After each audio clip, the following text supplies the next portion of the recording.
Hi everybody, this is Dave and Mike. We're back. We're back. Sounds like Yes. Schwarzenegger. We're back, and it's been a bit of a dry season for us.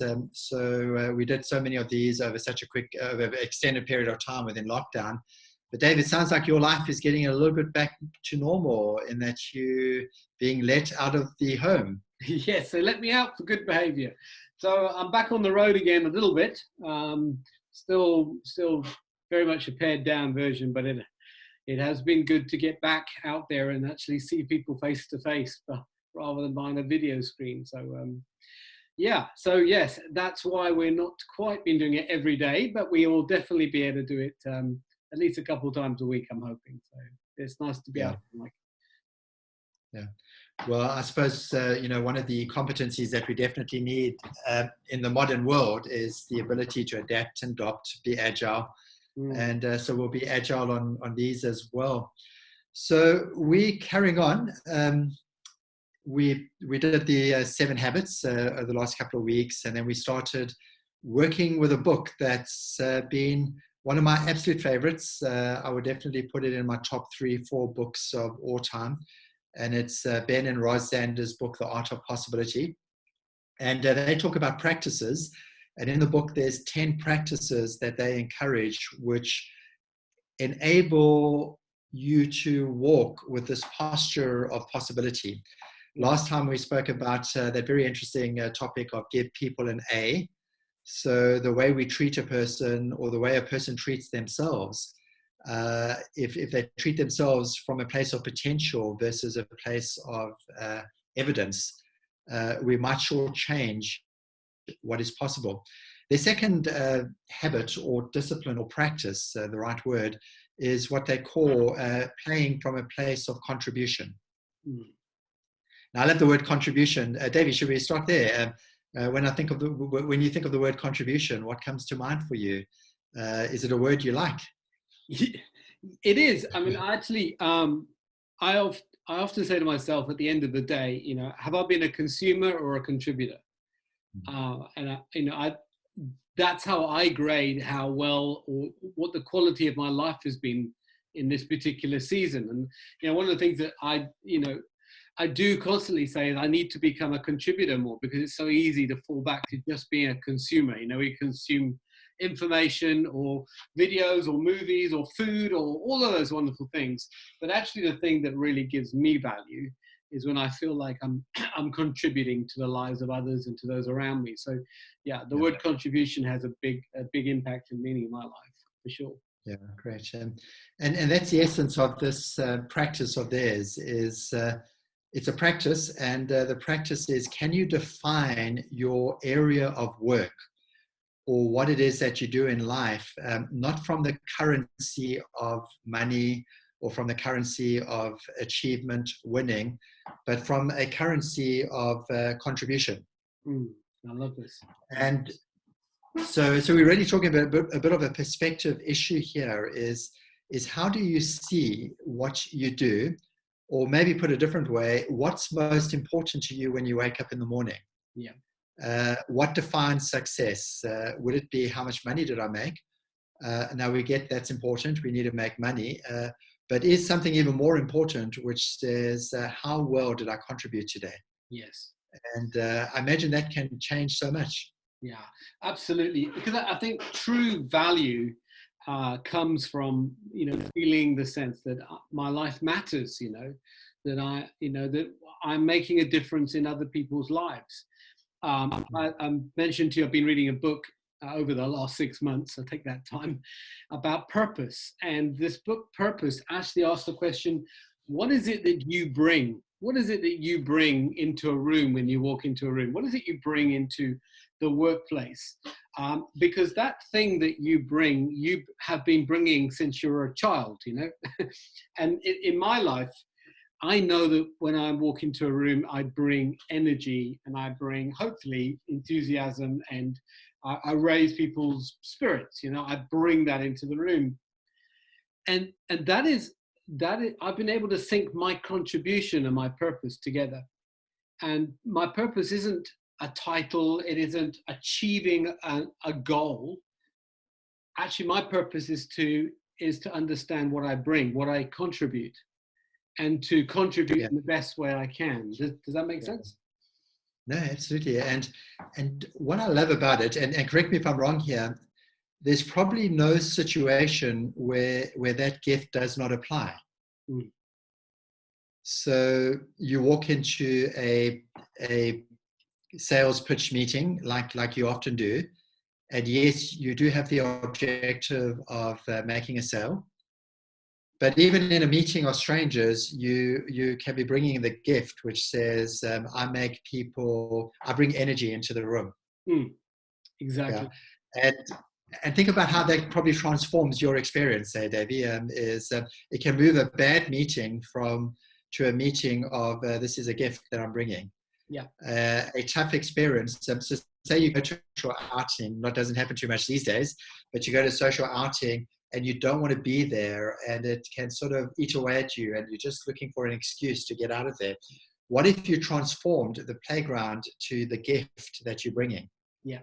To the contribution that you can make here. I love those few little words you just used. What if? And I think that's the shift, isn't it? What if I moved from this, I go to this social gathering and I'm in a consumer mood. So I'm consuming the music, I'm consuming the food and the alcohol, but I'm certainly not putting any vibes out there that says, I'd like to come and talk to you, What if I change my position status from consumer in this moment to contributor in this moment? Yeah. What if we had that mental state in every meeting that we went to, when we came into the house from a long day at work? What if we shifted from consumer to contributor? Yeah.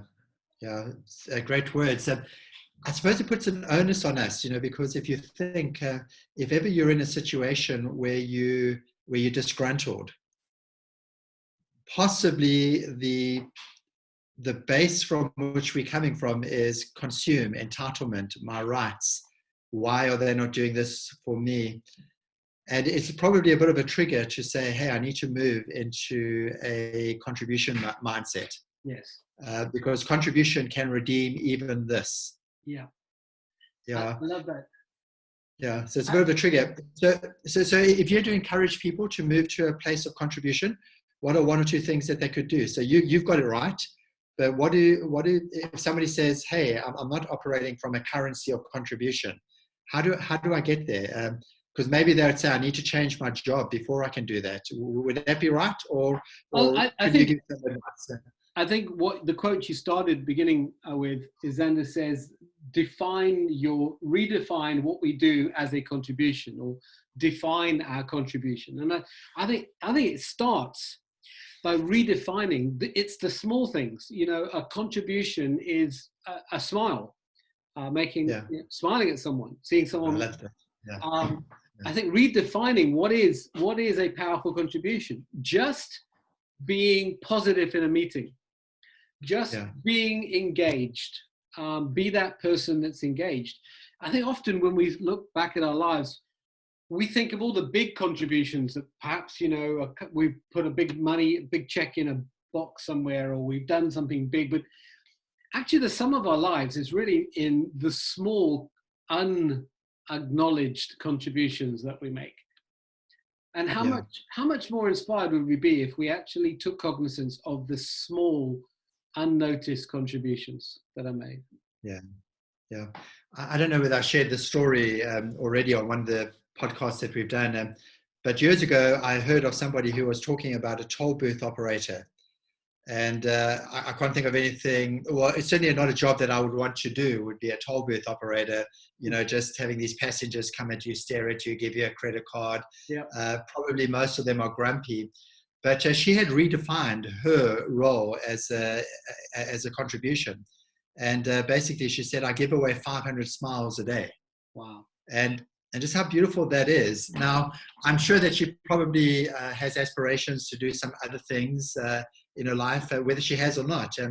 The power is in the move from a consumption or entitlement to I give. Yeah. And it's just so amazing. It's like it shows that it's possible, probably in most circumstances in life, to make this shift to contribution. And then the Zander's point would be, when we're in a place of contribution, possibility becomes possible. Possibility opens up.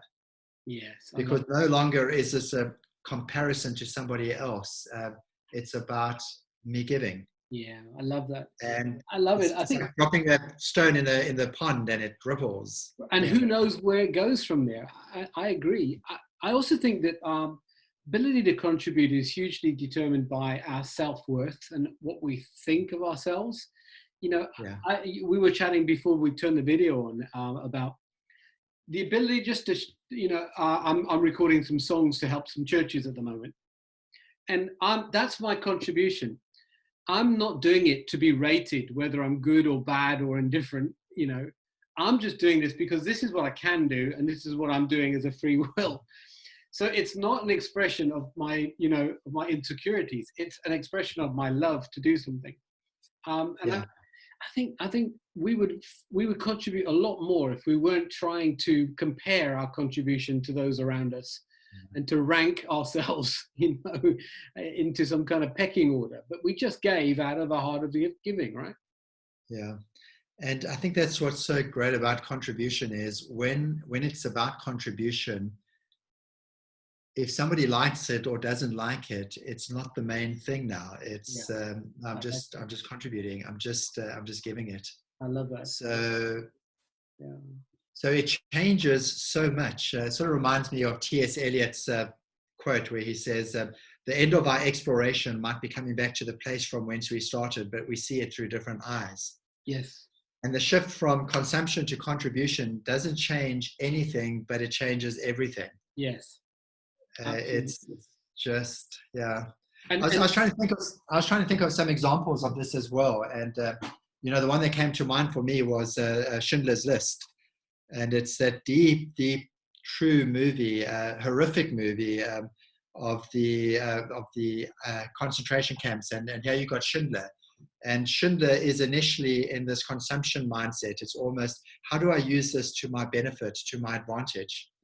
But in the movie, you see that transformation from what am I going to get out of this to how do I contribute to this terrible situation where in my hands is the opportunity to contribute, to give. Yes. And it just shows that journey of transformation from consume to giving.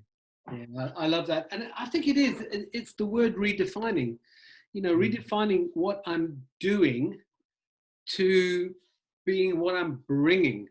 Yeah, beautiful. I think that's quite a key difference there, and to take stock at the end of the day and look back and think, well, did I make a difference in people's lives today?